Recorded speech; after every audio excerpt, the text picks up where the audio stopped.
Everybody, my name's Ty. I want to just thank everybody for the comments and the support last night after I posted a video of the Davinci Power Hammer I built. I didn't realize it was going to be so many hits on the video. It was pretty cool. I never built anything like this before. I'm actually a photographer by trade. I'm not a craftsman. I'm fairly handy, but this is the first time I've actually ever built anything like this.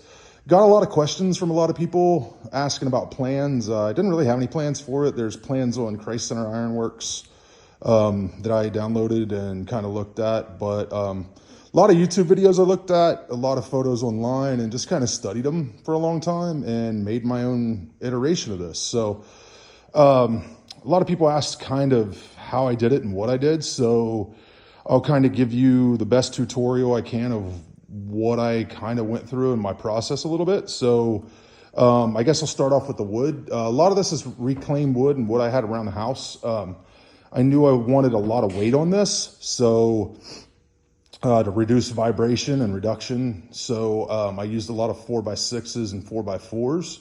So I knew I could give it a good bit of weight. I think I'm going to have to maybe put some weights on this somehow because it still is vibrating a little bit, but not as bad as I thought it would. So the motor, start off with that. It is a 1-horse single phase Grizzly motor. That's probably the most expensive part I bought. It is about $259. You can really use any motor, to be honest, electric motor. You could find them on Facebook Marketplace. You could find them if you just have one laying around the house. You can use a 2-horse. I'd recommend most people I saw in the research I did, 1-horse seems to be pretty optimum. The wheel I actually used on this was a 1-horse wheel on the gear, and then I used a 1-inch wheel here, and then I used a 1-inch or 12-inch wheel to reduce the gear ratio of the hammer hit. And I just used a 10-pound hammer, fiberglass hammer from Tractor Supply, and I got that wheel from Tractor Supply as well with a insert, a 5/8 insert on a 5/8 axle, and I just welded that to the axle and then welded that insert to the wheel. Seems to do really well, so it's pretty easy. The belt I used, I think, is a 56-inch belt, just a V-pulley belt for a tractor. Works out real well. A lot of the bolts holding this together are lag bolts, or I used all thread with nuts and just put it through. Everything's 1/2 inch. There's a railroad spike I got holding the cable. Power source was just a Cobalt from Lowe's. I built a little tripod on the back to give it some support for a stand. So this is kind of the mechanism that actually holds it together. There's all kinds of ways you can do this that I found, but I just took 2 pieces of angle iron and welded them together, and then ran some lag bolts through and put them through the handle of the actual sledgehammer. Seems to work really well. I shimmed it in there a little bit, and it seems to work out just fine. I've seen people wrap it in steel. I've seen people use rectangular tube steel. So there's all kinds of different ways to do it.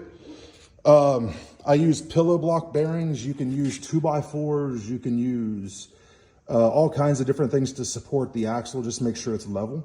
It's pretty simple to do. I used 2x6s on the side rails. I made an old anvil off a railroad track. Was the first anvil I had, so I used that. Make sure it's just level from the back end to the front, and make sure your strike face is even. The Davinci cam is actually pretty simple to use. There's a YouTube video I'll have at the bottom of the link on this video. There's a guy, Rick, I can't remember his last name, but I'll have a link to the video where he kind of explains how to actually build it. I actually had to build this with aluminum surrounding it because this wheel from Tractor Supply kept exploding, because I have 2 springs pulling down the sledgehammer for extra tension, and it just the caster wheel just wouldn't hold it. So I've been a skateboarder for about 36 years and still skateboard at my age, which is crazy. But I took a urethane wheel off a skateboard and it seems to do really well with just some spacers and some washers. I got a new one on the way that's all urethane and seems to handle the aluminum strapping on the wheel pretty well. So the Davinci wheel has a 6-inch drop to it, and I just took some mild steel there, just 1/8 inch, like 2-inch from Tractor Supply or Lowe's, and then ran some 3/4 inch lag bolts through it. Don't run it dead to the center just because, or run just drywall screws through it because it'll rip it and strip it. The first Davinci wheel I made just got destroyed and destroyed the center of the wheel. So run those bolts out about 1 inch or 1.5 inches from the center of the wheel, and it seems to do a lot better. I glued it together and then I ran lag bolts all the way through it just for some extra support. These springs on the wheels seem to do really well at bringing down a lot more force on the actual hammer.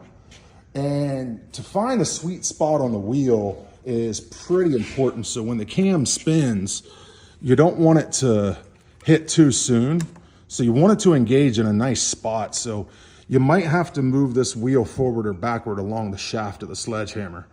But it seems to work out really well. And I put a chain around here. So if you know about anvils, it's really loud when it strikes. So even on a railroad track, so the chain will actually give you some noise reduction. I also wanted to make it mobile. So I ordered these caster wheels. They're elevating caster wheels off of Tractor Supply, or I'm sorry, Amazon.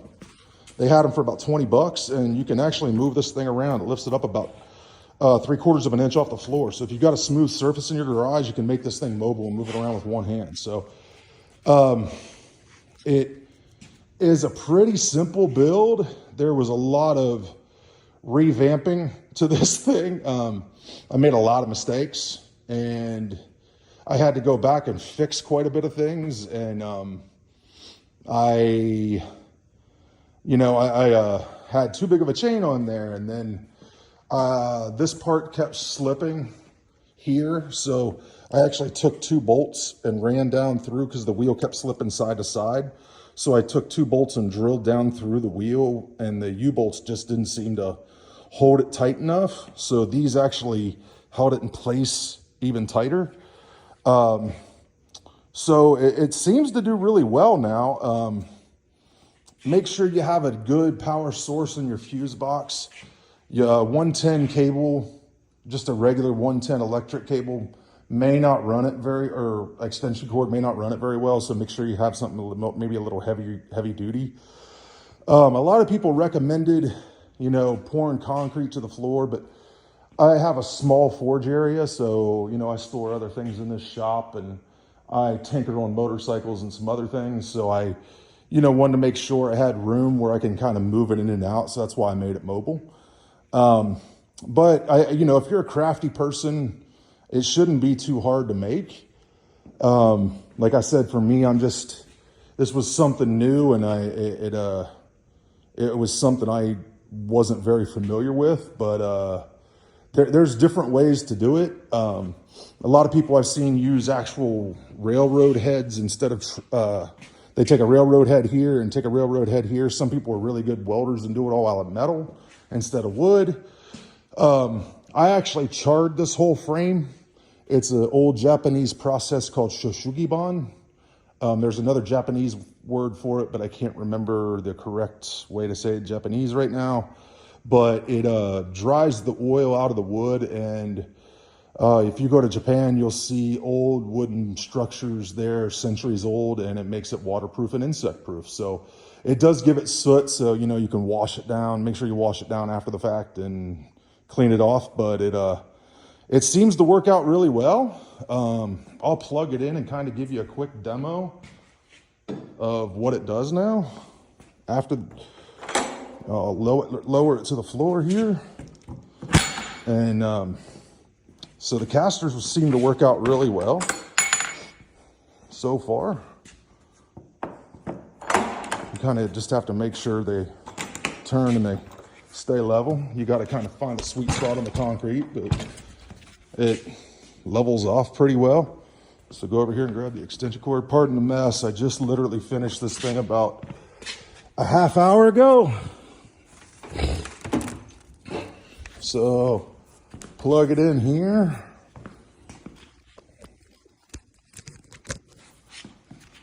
Turn the power source on. The Davinci wheel engages. Push the foot treadle.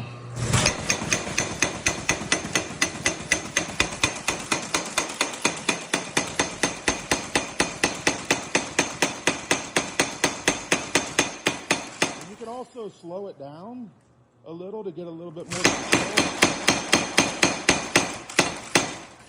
Or you go real fast.